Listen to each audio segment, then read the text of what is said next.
We are live. What's up, everybody? It is Thursday, November 20th. It's game week. We got Penn State on Saturday. We are coming at you. I am in a hotel, so hopefully the Wi-Fi holds up here. It's David. I am here with my brother Andrew, who is mere hours away from taking his entire family to Europe, which is something that I don't know why anybody would do, but he's decided to do that. So we're filming tonight. Andrew, how are we feeling on the week of Penn State, as well as walking to your funeral with your children? Yeah, I mean, you got just it's like the opposite of a Nebraska season. Like my Husker season expectations are national title or bust. The expectations on this trip are just get out alive. Just like the flight. The flight over there is the most intimidating thing. The flight over there is basically like opening the season playing Ohio State or something. Like this, just like all right, here we go. This is gonna it could be the flight could be very similar analogy to this game. If Penn State comes out and runs the ball 50 times, it could just be like 50 times. It could be a slow bleed. Like the entire flight could be like 13 hours, and it's like 20 minutes in. Nope, they're still running it. Oh, kids are still crying. 30 minutes in, kids are still crying. Another run up the middle. Simon's just running up the middle. Yep, there's 12 more yards. Great. 12 more yards. But we got a lot to break down. We're going to talk. We got a lot of breaking news. We got Rhule news. We got James Franklin news. We got all sorts of news coming up that we can chat about. We're going to break down 3 reasons why I think the Huskers will win. 3 reasons why I am concerned, too highly concerned. But first, guys, Christmas is coming up. We have got some awesome gift boxes coming at your way. We've got some cool hats, some shirts, merchandise all over the place. Go to HuskGuysStore.com. Check out all of our great HuskGuys store selection. We've got a Tom Osborne box filled with Tom Osborne goodies, hats, shirt, plus books, and a lot of cool things inside. We've got a Run the Ball box. We've got a throwback box. We've got all sorts of gift boxes. So if you're looking for a gift for a Husker fan, check out HuskGuysStore.com. Check out the hats, the shirts, the koozies, all sorts of good stuff there. Make sure you guys are following us. Check it out on Twitter. We just hit 50,000, or Twitter, we just hit 70,000. Facebook, we're almost at 50,000. We are working our way up. So we've got 150,000 across the board. Very proud, very excited. Check us out on YouTube. Make sure you hit that subscribe button. And with Husker that, fans are they're just the best. Husker fans are the best, absolute best fans. With that, let's talk Husker football. Yes. I think we come out the gates and talk Rhule. That's sort of the biggest news of the week. So Dayton Rhule, for those who missed it, I don't know how you could. Dayton Rhule decommitted 2 weeks before signing day. This is Dylan Rhule's little brother, obviously, who is a star quarterback in his own right. Has decommitted from Nebraska. Matt Rhule flew down to Buford 2 weeks ago. He decommitted a couple days ago. What are your raw thoughts on it? Is it something bigger? Is it nothing? Is it he's just looking to find his own path? It is. Yeah, it's big. It is definitely big, but I don't think it is bigger than we realize, at least not yet. The deal is this, like, none of us know, first of all. Like, not even our most inside journalists, like, Callahan, Sipple, like all of these guys closely connected to the program, Robin Washington, whatever, they're all literally like, so the last we heard, Dayton was planning on being here for the bowl practices. That's in literally like 3 weeks. Like, that was the plan. So this came pretty unexpectedly. So there's that, which, is always interesting when it's just like a complete surprise. He's been our longest commit. He was the first commit in this class, and it's already a small class that also just lost an offensive line recruit. The only dots I'm connecting there is like, okay, number one, I think we all know that Dayton is not exactly in line to start. You've got potentially your brother, Lateef, Trey Taylor, and I mean, people forget about Marcos Davila. Yeah. 4-star transfer from Purdue, who's also on the bench, redshirting this year, or did last year, whatever. He's got at least 3 more years too if he wants to stay. So the future is pretty good in that room with or without him. Number 2 is like there is a possibility that he kind of just wants to do his own thing and go his own way, and he's just like, I don't know, like why would I go there and ride the bench the whole time? Like maybe that's not for me. And maybe Matt Rhule had an honest conversation with him. Like those are, I know that's like, it's like, yeah, duh, those are the 2 schools of thought. It's like it has nothing to do with the brother at all. My fear is, okay, an offensive lineman decommits, and then so does Dylan Rhule, his younger brother. Dylan's hurt. TJ Lateef's getting buzzed. The fans are clamoring for Lateef. Donnie's probably on his way out. You lose your brother and you lose your uncle. Like, I don't know. Maybe it is.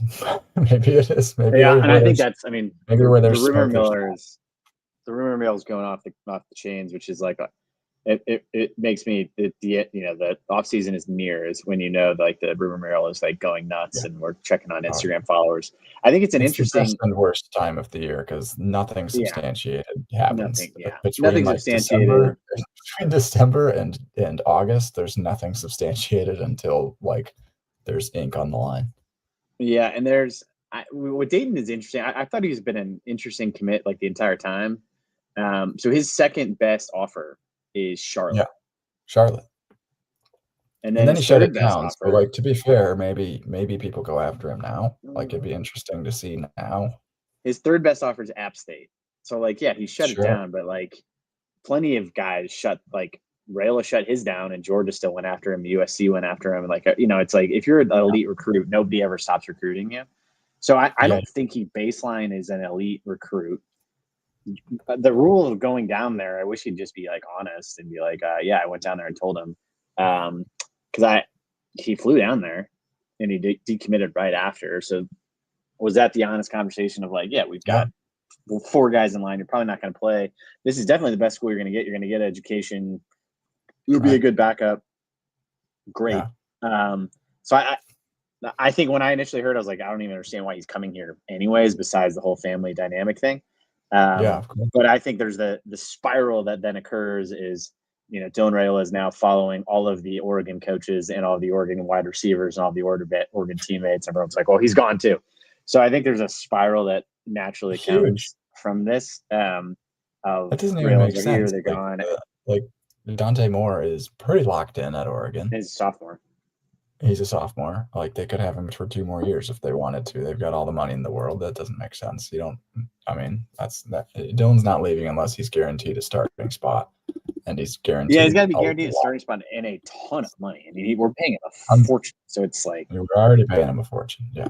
I mean, and he's got, the Adidas deals and just like he's already basically a local hero around here. It's like, I don't know. If Dylan were to leave, like it's kind of a silly move on his part. I mean, unless like he's just like, okay, I've got, Lincoln Riley waiting for me, like quarterback guru, quarterback whisperer, and like they've promised me X money and an entire offensive line and like all of, something like that. But I just don't see it, I guess. Now here's I think what actually is going to transpire. I think that we're going to see Lateef come back down to human level a little bit. Yeah. Right now he's like pseudo god level at amongst the Husker faithful. He's been talked up. He's thrown like less than 10 incomplete passes on the year, so he's doing pretty good. If he just looks kind of average or just not really ready for the moment, how many people go crawling back to Dylan? Yeah. Like, we better pay Rhule like really fast. Yeah, sorry about that. Well, and that's why I think the worst next thing two that could happen for Dylan is if Lateef goes 2-0 in these last 2 games. Like that's the worst possible outcome specifically for Dylan Rhule, not for Nebraska, but specifically for Dylan. Like correct for Dylan and anybody hoping to keep him, if we go 3-0 under Lateef against, like, forget it. Like, I mean, we might not even. I don't know. I Yeah, think he's a fantastic quarterback. We're lucky to have him, but I just the whole psyche changes if that happens. Yeah, and we'll see. I mean, Lateef will be interesting. I think I'm optimistic because he was electric against UCLA and he looked great all season every time he's played. My concern is he looks awful against USC, and Penn State will be as a better defense than USC. And the fact that they were throwing him around like a rag doll when they got him, and like they clotheslining him, he fumbled a bunch like that is concerning. But now he's got 4 weeks of practice as a starter, and so you think that changes. All right, so that's the Rhule news. I want to make sure we talk Penn State. So, switching gears, Rhule into Penn State. Let's talk this year. So, Huskers are 7-3, 4-3 in the Big Ten. This is the fourth straight season we've improved our regular season win total. So we are going up, but it'd be really nice to keep going up. We've actually won 4 of the last 5 against Penn State, which is awesome. Fun fact: I was at about many teams, honestly. Well, it's kind of insane to think this playoff level team we've beat them 4 of the last 5 times, and they've won 10 games. They've won 10 games. It might be one of our best records against anybody in 4 of the last 5. Crazy. It's a whiteout game at Penn State, night game, 6:00. I have been to Penn State. I was at the 2011 Penn State game at Penn State. Do you remember what game that was? Of course. That is HuskGuys legend, the post Joe Pa scandal. 4 days. Sandusky, excuse me. They didn't know about 4 to 5 days after the Sandusky scandal broke. Flights booked. We're already going. Like, absolute mayhem breaks out. Definitely the weirdest environment I've ever experienced in my life. Like, just like it was like a funeral. It was somber. Everybody was apologizing to us. Yeah. Like they're like, I'm so pedophilia. Yeah, they were just like, hey, we're so sorry about everything. It was like, you didn't molest me. You molested like all those kids. Like, it's like just an absolute dumpster fire at school. As they're like, yeah, they just have like, they have like Joe Pa statues everywhere. They're like, Joe Pa, we still love you. It's like, that's kind of weird for you guys to say that. So I've got a very weird feeling of like Penn State in general. I think their fans are weird. I think it's a weird cult. But we won. That was a Taylor Martinez player there. No, so weird. Whole thing was weird. Huskers won that game. It's like the Epstein Island of college football. Yeah, just absolutely obscene fans and weirdness. They've since recovered, but we still beat them 4 of the last 5. We beat them that game. And this has been – so Penn State, I've watched most of their games, oddly. Like, they've had so many big games and so many bad games that I've watched almost all of them. It's been like almost like a must-see television that I haven't been able to take my eyes off of all season. So preseason, which was 88 days ago. I've looked all this up. 88 to 89 days ago, depending on when you're looking at. Was before the season started. They were preseason number 2. If you get fired or you get like a 90-day notice or whatever. They were preseason number 2. Many media outlets had predicted them to win the national championship, the entire championship, all of it. The Big Ten, run the table, win everything. This is the lineup. This is the level of stars that they have. That this is the team that is going to finally put them over the edge. They were a semifinal team last year. They've got their starting quarterback coming back, their starting running back coming back, most of their offense, most of their defense coming back. That was 88 days ago. As of 6 weeks ago, that this was like 58 days ago, they were the number 2 team in the country playing against Oregon. And in double overtime, they took over Oregon all the way down to the wire and lost in double overtime on just a bad pass that Drew Aller had. Jeez. And then the wheels absolutely came all the way off. I mean, that was literally 60 days ago. So 90 days ago, they were supposed to win the national championship. 60 days ago, they were an inch away from beating Oregon and climbing to be number 1 in the country.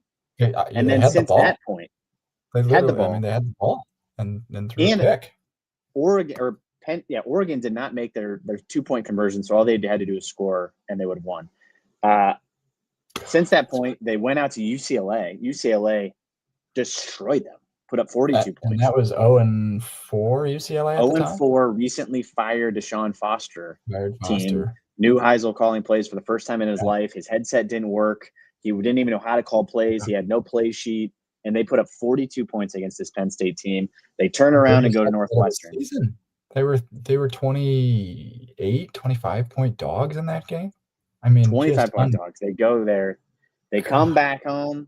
They lose to Northwestern at home in back-to-back games. James Franklin out of there. Fire him.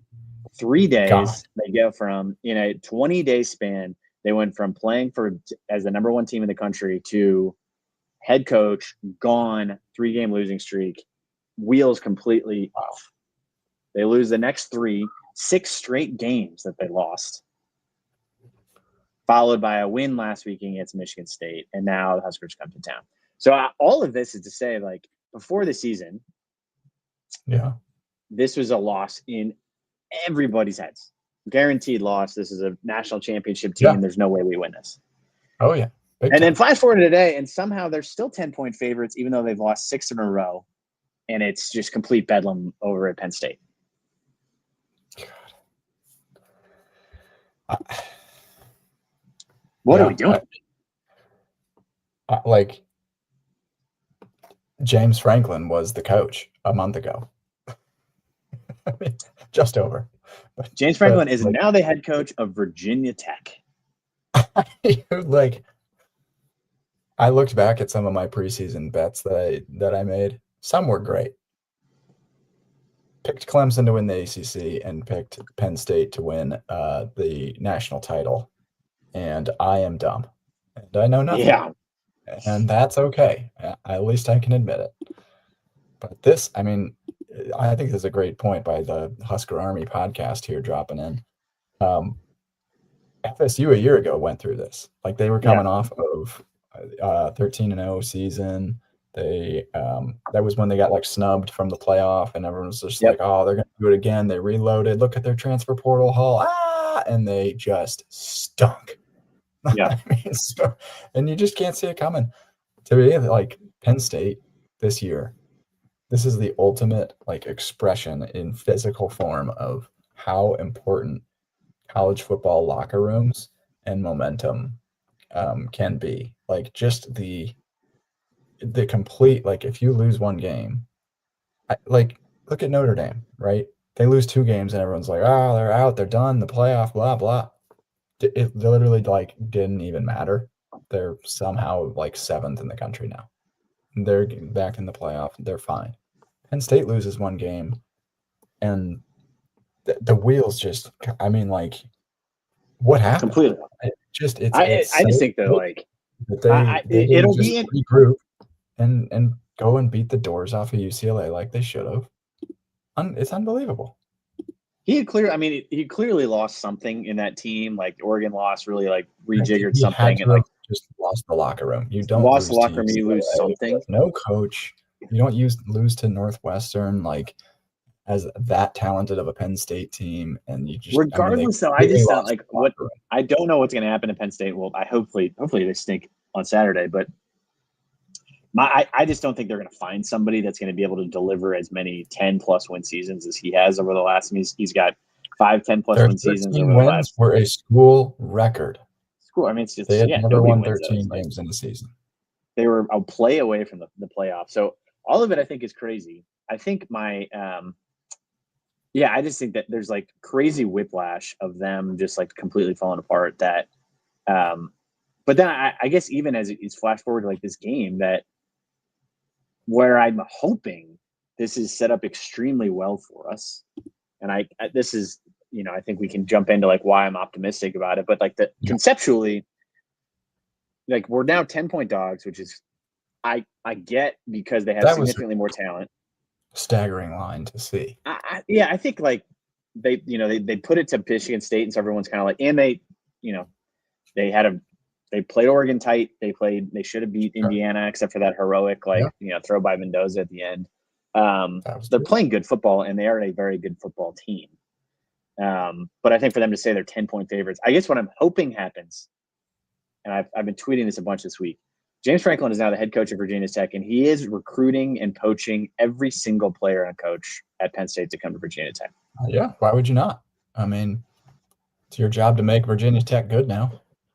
He is. I mean, it's come out. He's already gone after the general manager, the interim head coach. They just asked him today. He's like, yeah, it's, I'll go where I'm wanted, and if I'd love to stay here, but is that a possibility to go to Penn State? Absolutely. So interim head coach has been contacted. General manager. They said he's going after their quarterback right now. Drew Aller's probably in there. He's probably got to go to the NFL, but almost every player you got to imagine is being contacted by James Franklin right now. Sure.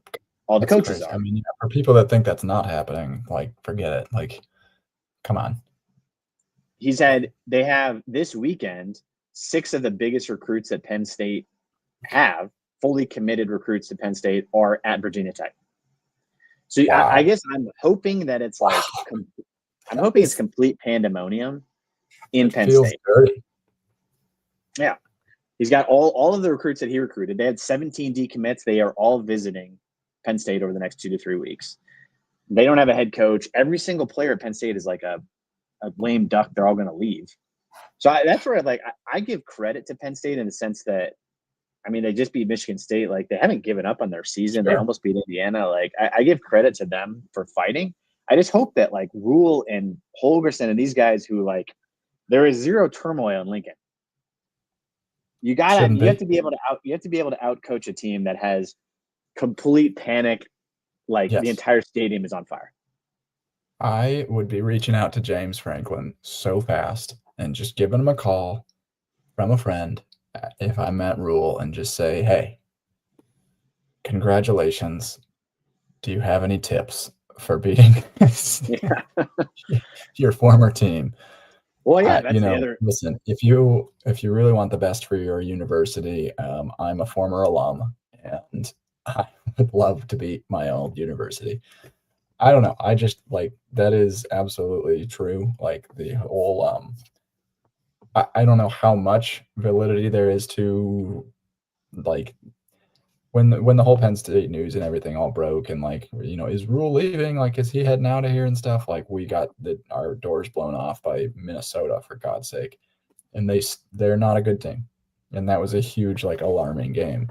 But that was a game where I wonder, like, God, there was just some extra going on this week. There was some extra, just like, yeah, I don't know, just random little distractions, just like, is our head coach leaving? Like, do I need to think about this? Do I need to start fielding phone calls from these other coaches that are trying to poach us nonstop? Like, I don't know. Maybe there is a little validity to that.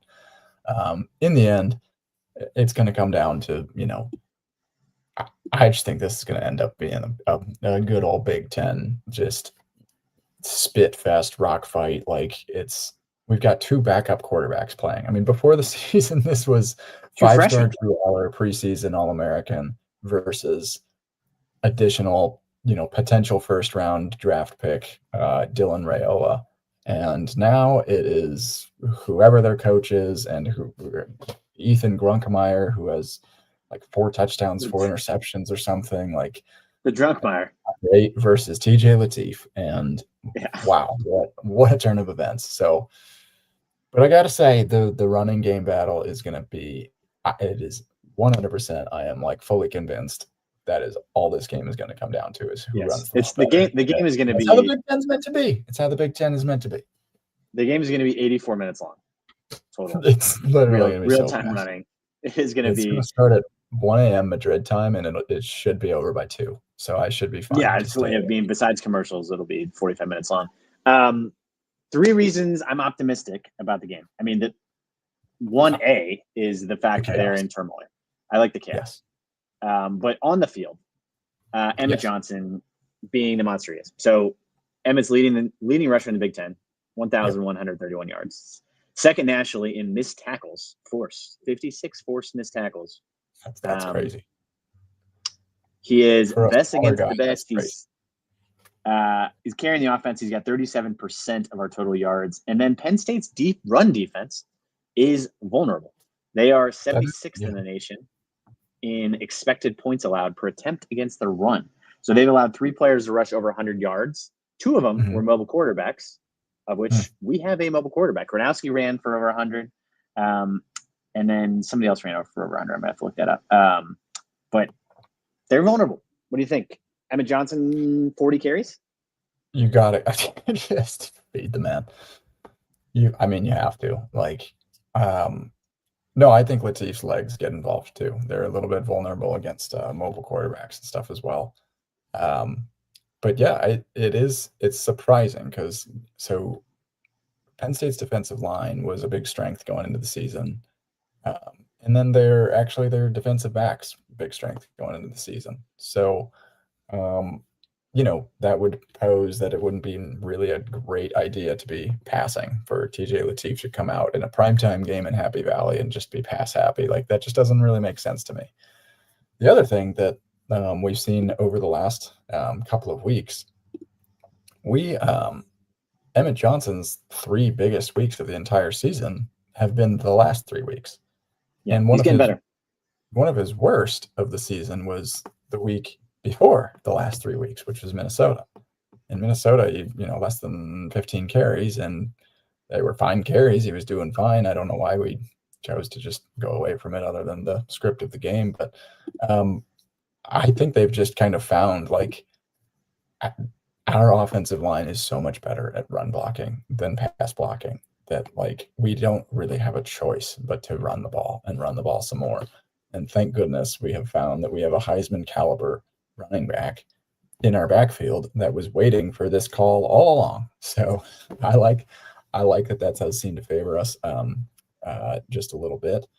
The big advantage, I guess, that I would see, their quarterback and wide receivers are a huge drop off from their starters. So overall, if I'm comparing our units, I think our running game holds about par with Penn State's. They've got Katron Allen and Nick Singleton, 2 1,000-yard rushers last year, by the way, 2 future NFL running backs in addition to Emmett Johnson, by the way. And they have been running the crap out of the ball. They ran it 50 times against Michigan State.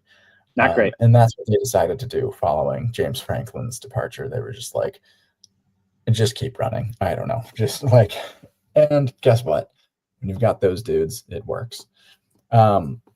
So the running games, I don't know. Maybe neutralized, but our run defense, very bad. I think overall that gives them a slight advantage there. But our passing game versus theirs I think we've got the advantage there.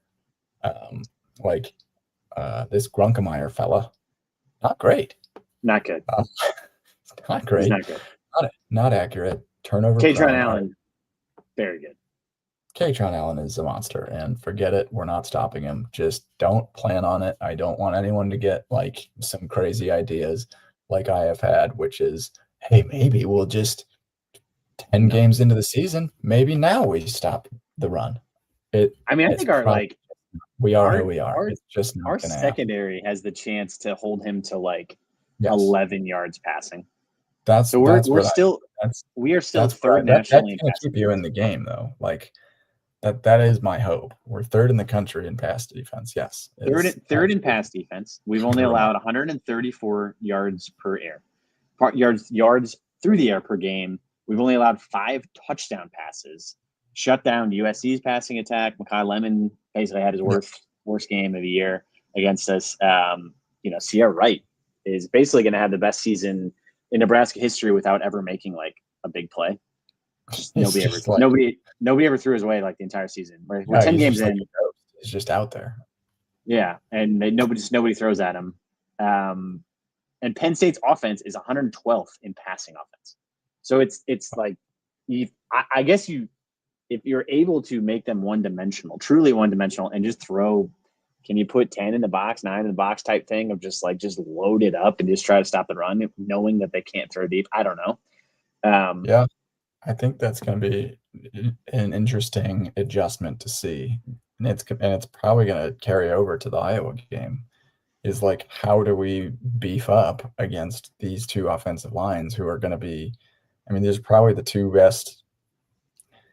Penn State and Iowa are two teams that are literally built to be our Achilles heel. Like they just are.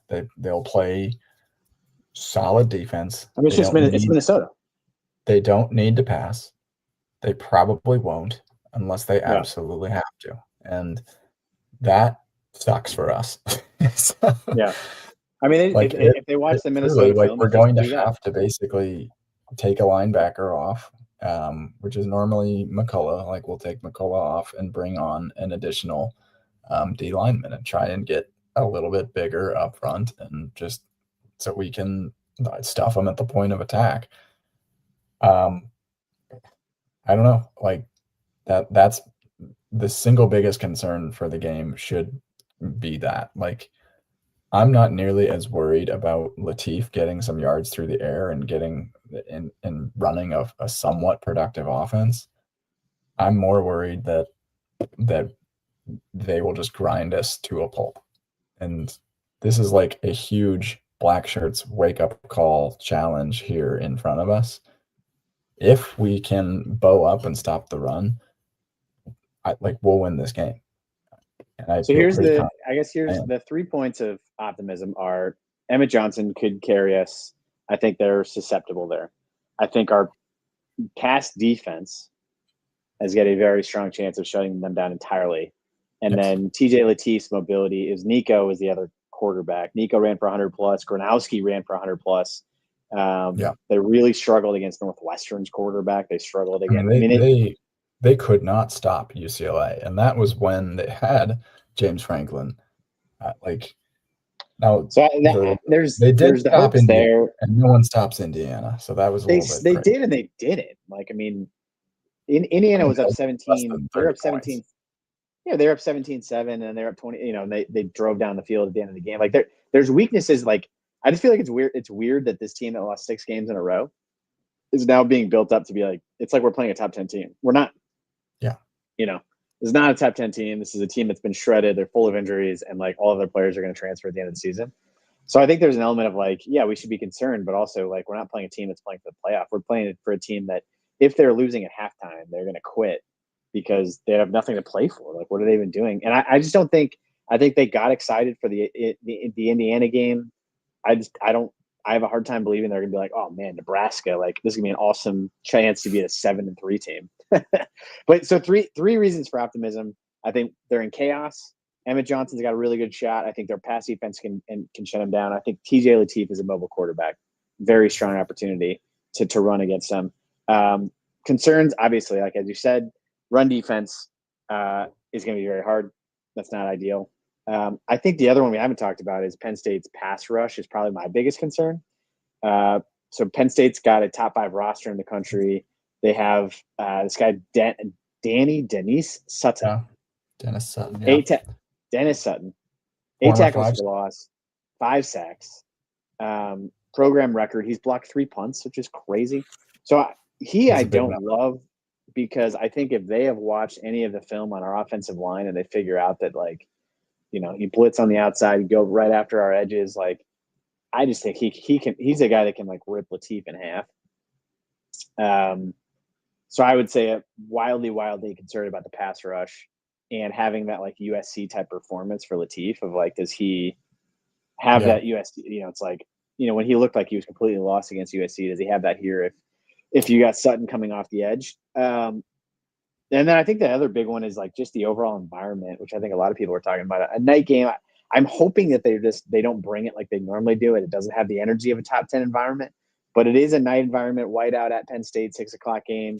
And you look at our schedule, we have not played a real away game all season.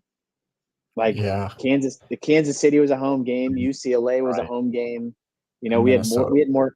There was more red. So the only ruckus environment we played in was Minnesota, and we got absolutely bull rushed. It's a little concerning. Yeah, I saw it with my own eyes. It's just an absolute murder. But I don't know. I just think the optimism lies around the fact that this team is playing for nothing. They've lost 6 straight games. Like they've lost their coach. They're all getting poached. I'm hoping Franklin's in all of their ears that they're about to go play for Virginia Tech next season. That to Yeah, me is like that overall mentality. The program has to be like the thing that we latch onto. true. But because if you focus on like the fact that they're talented and they just beat Michigan State pretty good, like, yeah, we're in trouble. They are. Yeah. Yeah, I mean, overall, their offense too, like they're almost they're kind of similar to us in a way, like just struggling to just convert yards into points. They put up, let's see, 28, 24, 14, 24, 21. I mean, they haven't scored over 30 points since the UCLA game, which they also lost. They lost to Oregon. They put up 24. The only times they've put up 30 or more points were UCLA, Villanova, FIU, and Nevada. So 4 times. But I mean, it's not like a high octane, hugely powered offense. They have 12 touchdowns, 7 interceptions total on the year. So I don't know. I guess I feel a little bit more optimistic seeing that. It's just that they did have a little bit more rushing success. They found a little bit more of an unbalanced offense. They kind of realized against Michigan State, like, yeah, against these smaller dudes, we can just plow our way forward. This is fine. Yeah, So, yeah. I guess I'm hopeful that we've been winning close games. That's yes. where I'm shocked that it's like this 10-point line. That's what's kind of probably throwing me off the most about it. Is if the line was like 2 or 3 or 7, and if it's within a close game, Nebraska's been doing a great job winning these close games this season. We haven't said that in 10 years. And I just feel like you get into these close games, for them especially, they lost a heartbreaker to Northwestern. They lost a heartbreaker to Iowa. They lost an absolute devastation to Indiana. They lost a Oof. devastation to Oregon.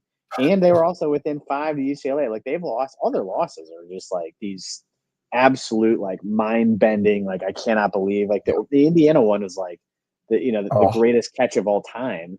and they still have a chance to make a bowl game, which is the craziest thing. They got to beat us and Rutgers, and they're in a bowl. Yeah. They're like, they do have something to play for, I guess. There.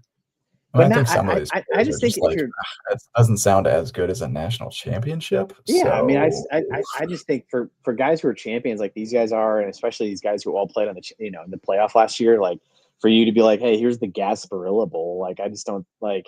I don't think they care about it.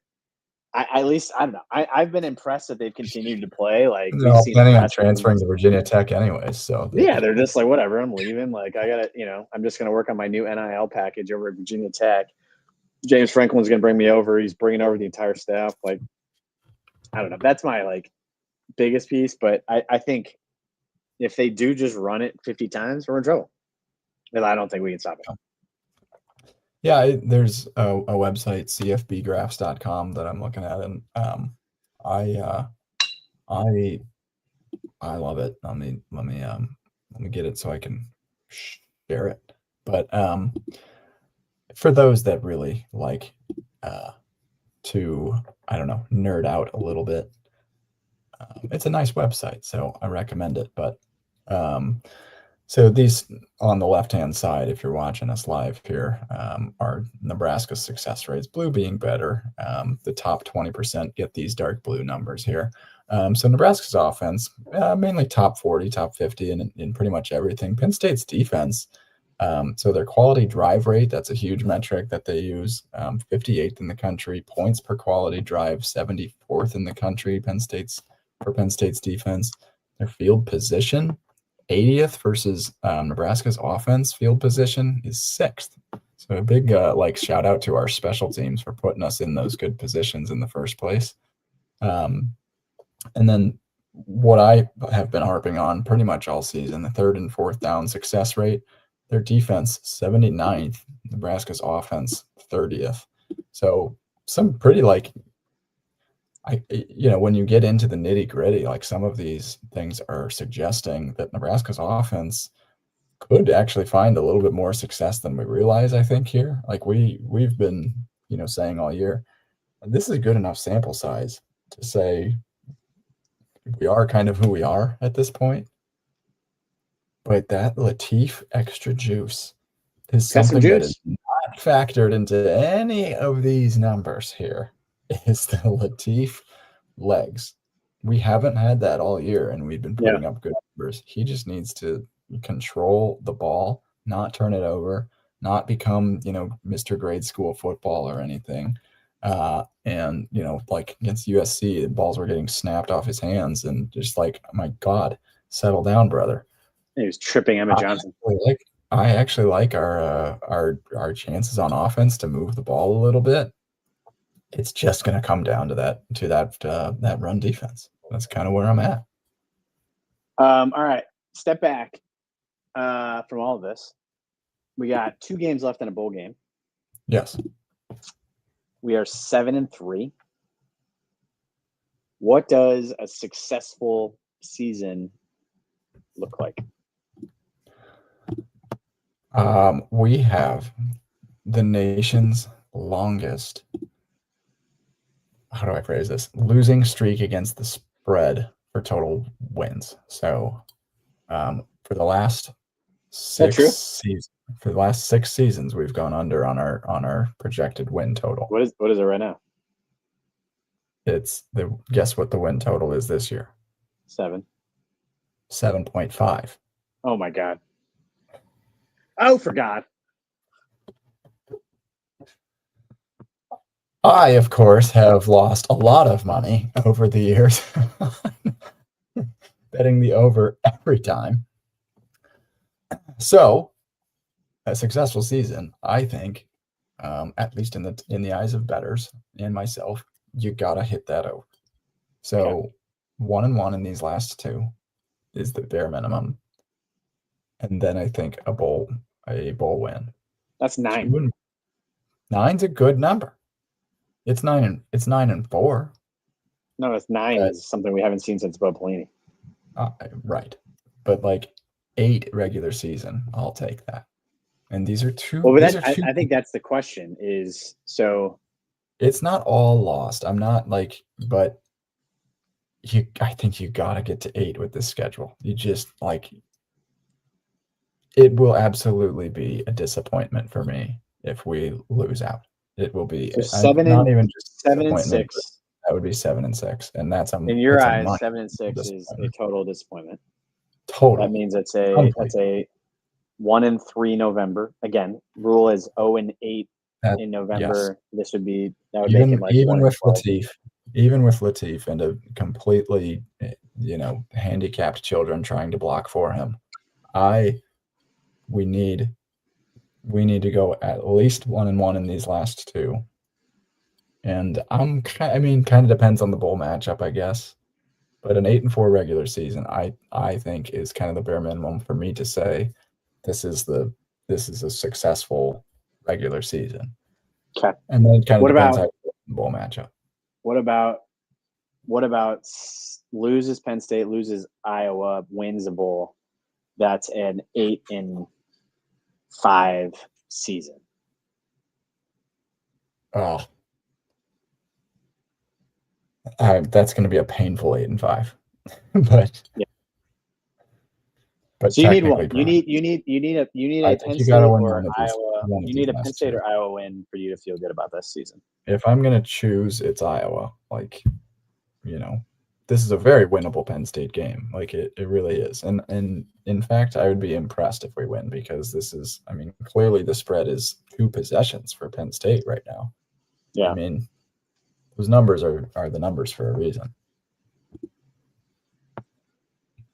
So 8 wins gets you progress. Where do you lie on those statements?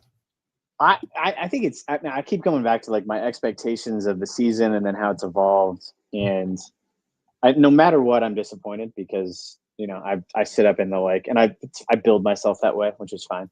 There's still a chance you might not be disappointed. You got to set yourself up for.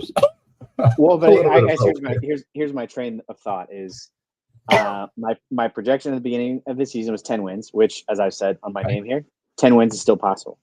I thought we would lose to Michigan, and I thought we'd lose to Penn State. So those 9. Are my 2 losses. 9 is. Are you happy with 9? Well, and that's where I'm coming around to is I think when you look at where we're at right now, I thought we'd lose to Michigan, and I thought we'd lose to Penn State. So instead, we lost to USC, who I thought was like, okay, they're playing really well. They're knocking on the door. They beat Oregon this weekend. They're in the playoff. Sure. Losing to a playoff team, okay. Losing to Michigan, okay. Minnesota will be the unacceptable loss. We won all the other ones. We won all the other ones, and that's where I'm kind of like, okay, I probably am closer to you of like a 1-1 in these final two gets me to believe that there is progress in the program.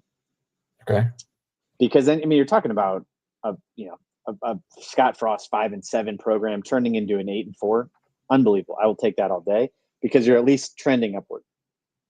And a Penn State win or an Iowa win, you're definitely trending upwards. You go play the bowl game, and that gets you 9 would be unbelievable. 8, I think I'd be pleased with. And I think if you beat, I guess what always kind of kills me, and I'm trying to like maintain expectations, is if you beat Penn State and you beat Iowa, you are talking playoff all off season. It is going to be Nebraska's back, the year 3 Rhule bump, like all of it. I think even if you win your bowl game, you're still saying that. But I think you need one of these, at least one of these. Oh, You need one of these in a bowl game. 9. 2-1. Yeah. You need to get to 9. If you get to 9, you are talking like the entire offseason is going to be the best offseason we've had in the last 20 years. Just rocket ship. Yeah. Unbelievable, especially if like Rhule like stops screwing around and comes back, and like you've got Lateef back and everybody else. Like the offseason will be unbelievably amazing. And I think on the flip side, that 1-2 finish, however it shakes out, like I think you can write away the bowl. Like a win will celebrate like crazy, a bowl like a loss will just like throw it away.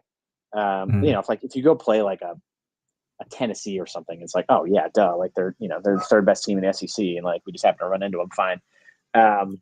But I think like, gosh, I think that's it's November 20th, and you still have the opportunity to make this like the full Rhule bump with a full off season of like absolute unbelievable hype, and you can win 10 games. 10 games. The other thing I just thought of too is like one of the big things that we've been critiquing this year is like our preparation and our coordinator preparation and stuff. Like these are the games, Penn State and Iowa, where it's like if you prepare right, you're gonna probably win. And this is a great test. Like Kotelnicki at Penn State, he's a solid offensive coordinator, and then you've got Jim Knowles.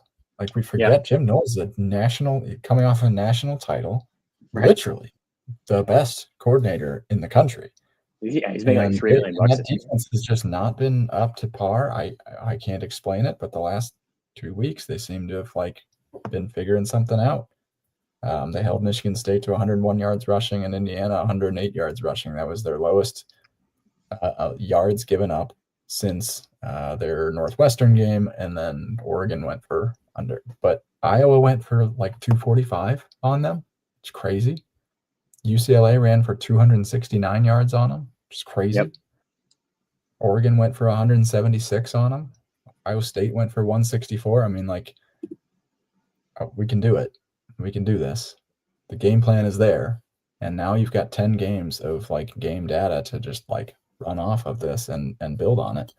Like these are the games where if you're going up against these coordinators, it's Dana Holgerson's time to work his magic. It's John Butler's time to say, I know they're going to run the ball. I've got the exact formula to stop these guys. And then it'll take care of itself. And then like, good Lord, if we went 2-0 in these last two, 9-3, come on. I don't want to smashing success. Too much, but it's come on. You're saying, holy cow, we're missing our 5-star quarterback. We're, down 2 starting offensive linemen. You're pretty happy. That's where I think there's 2-0 is a smashing success. Sign Rhule to a lifetime contract, which we already did. But beating Iowa gets you. When we beat them 2 years ago, it was like the best offseason ever. It just was fantastic. So I think beating Iowa still gets you to, hey, we're 8-4. We beat Iowa, and we lost the 4 games. We lost to 3 teams that were, have more talent than us, which was Penn State, USC, and Michigan, and then a stupid loss against Minnesota. So it was one bad game. that's still like a giant progress. And then you focus the entire offseason of like, okay, how do we level up in the transfer portal to beat the top tier teams? I would take that all day. I think the biggest fear everybody has is like, if you lose those next two and then you're 1-3 to finish the year again, you know, we went 1-3 to finish last year and we went 0-4 the year before. It's like, all right, Rhule is just like a September guy. I think that's where like the concern is probably like would punt up, but I just think it's November 20th and you still have everything on the table except for the playoff. So here's there's interesting tiers that are presented on this other website I like called teamrankings.com. Shout out to them. They do some great work, but they have a record forecast.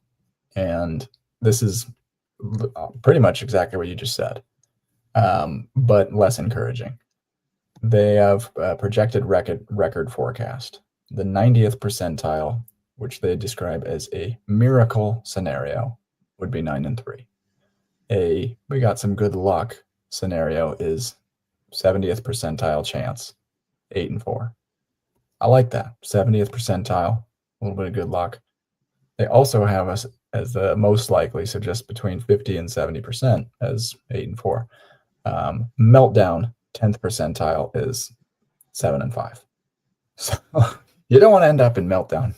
Yeah, I mean, and that's the thing is it's like it's a meltdown because then it's like, wow, you just lost to a 4-6 Penn State team and then an 8-4, you know, or a 7-4 Iowa team. It's like these are teams that are beatable.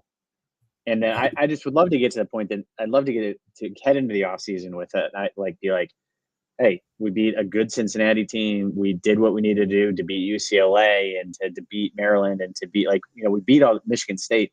Like, we beat the teams we're supposed to beat, and we haven't done that in a long time.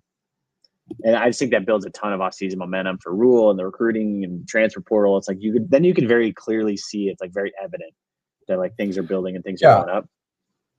Yeah, and like the other thing with, you know, losing 2 recruits this week, our 2016 or Jesus, good Lord, where's the brain here? 2016, wow, stuck in the past.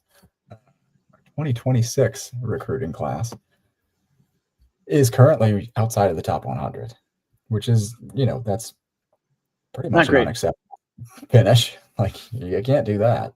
That's down there with Charlotte, which is where Dayton Raiola is about to commit. And that's who we're competing with, I guess. But like, you know, a 1-1 finish, like, hey, you can feel it, you can see it, like that's all pre-bowl game. Then your signing day comes up. Like, this is all part of the run into the off season and stuff here. 0-2 is then going 7-5 just becomes an exceptionally harder sell. Like, there's only so many years you can keep just beating that drum and just being like, well, I just got to get my guys here. I just got to get, like, oh my God, like you've got to win and preferably beat the piss out of Iowa. But yeah, I mean, this is so big, like in the whole run up into like securing a better bowl game, securing some recruits, building that momentum. Like, you've got 3 games left. And we were just talking before the season or before this pod, like, God, there's only 12 Saturdays a year. I just want these last 2 to be enjoyable. They won't be. Like, the games aren't fun to watch because they're just like wildly stressful and frustrating. But like, if they win, I'm up until 3 a.m, like watching highlights. But like in the moment, I'm like stressed the entire time. But we'll see. Boys are looking good. I think. I don't know. I've got this as a long season, but yeah, it's true. But now it's like it's there for the taking. All right, last few minutes. Here's some over-unders. Ready? Rapid fire.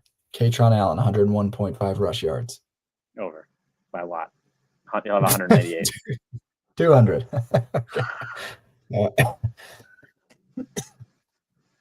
Emmett Johnson, 99.5 rush yards. Over. Wow, 200-yard rushers. He's got 40 carries, so he'll have. He just needs 3 per carry. Ethan Grunkemeyer, 174.5 pass yards. Under. He'll have 47. Love that. He'll have 47 passing yards, and Katron Allen will have 230 rushing yards. 175.5 pass yards for Lateef. Or wait, Has he sorry. done? 175.5 total yards for Lateef. Yeah, that makes more sense. I was going to say, I don't think he's done. He hasn't thrown for 175 all season. Well, yeah. I think that's an over. I think if he gets 60 on the ground, 110 through the air. 60. I think he needs to be in the like 30 to 40 rush yards range if we're gonna have a hope. Yeah, I mean maybe 60 is aggressive. I guess I'm just thinking like if Nico had like 120 and Gronowski had 120, and like most rushing quarterbacks have had like, I don't know, can he get half of that? Yeah. Okay.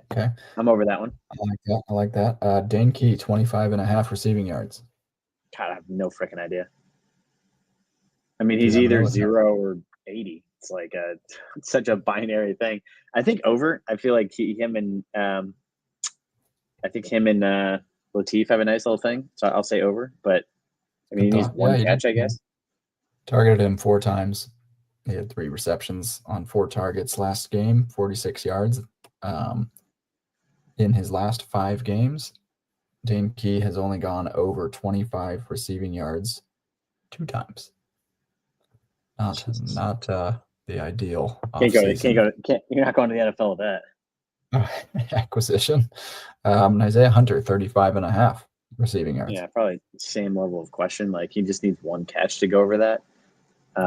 I'd like for him to go over, but I also Lateef threw 15 times llast week against UCLA. He's probably gonna throw 15 times again. And this game's gonna be super short.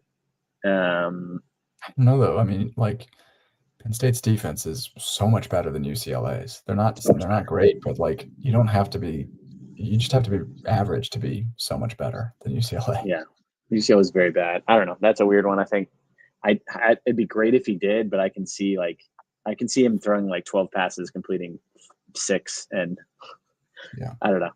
No, I just think they're gonna force us to throw. Is all I mean by that. Like I think he's gonna throw. That'd be great. I think he's probably going to be in the 20-25 throws in the game.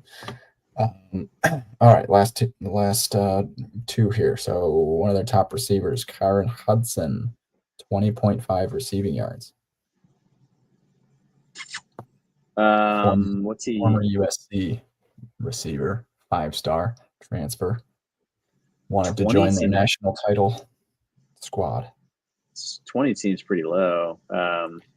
What's fact, he has not hit it in the last 5 games. Yeah, and I mean, he had 1 target for 0 yards against Michigan State. I like our pass D. I feel good about them. I say under. Yeah. Devontae Ross, one of their other top options, is his over/under is also 20.5. You think either of them goes off or no? No. If we shut down Lemon, I don't think going off any of them are gonna. Their third and their highest over/under of receiving yards is 36.5 for Trevor Pena. Trevor Pena. He's coming off of performances, 38 yards. He had 99 against Indiana. He had 11 against Ohio State, 19 against Iowa, 5 against Northwestern. So who the heck knows? Will our pass defense hold Trevor Pena to under 36.5 receiving yards? Yeah, I think he's going to have – I think their quarterback is going to have it. He's going to have a total like 40 yards passing the entire game. Unless they break one, which they've done a couple times, I just think he's going to have I don't see it. But I think Kaytron Allen is going to have 275 rushing yards. I love it. I don't love that. Final score position? God, I don't even know. I mean, I feel like I'm consistently saying we're gonna lose, but I also I'm talking myself into us winning. I think if it's close, I really like us. If it's close, Nebraska wins 24-22. Interesting. I think the concern is they just wear us down and it's like a 2-story game and we can't come back and it's 28-12, 28-10. Just Lateef come out. I'll stick to my optimism is Huskers win 24-22. I think if it's close, we win, which is crazy to say because we've lost every close game for the last 10 years. But I think if it's close, they fold and they fall apart because they just don't even want to be there. But I think if the concern is on the flip side, We either win 24-22 or we lose 35-10. Yeah. It's like a binary. Yeah. Here's my little, I guess my last 10 cents is I think if Lateef comes out and wins us a close game, I mean, the hype train will be, forget it. The hype train becomes a rocket ship really quickly, and the hype rocket ship is orbiting the hype rocket universe. ship was amazing. In Rhule's defense, his number one best attribute so far this season has been his fourth quarter clutch drives. Yeah. So it's just I'll give Rhule team. that, but if Lateef also has that against but Rhule's never beat a good team, other than Cincinnati, who knows? Who's not really? Yeah, the hype train will be through the roof. I mean, a win in general. I mean, the fact that we were celebrating the UCLA win, like we just beat the Packers. Like you beat Penn State. Like it doesn't matter. We're going to be you beat 6-loss Penn State.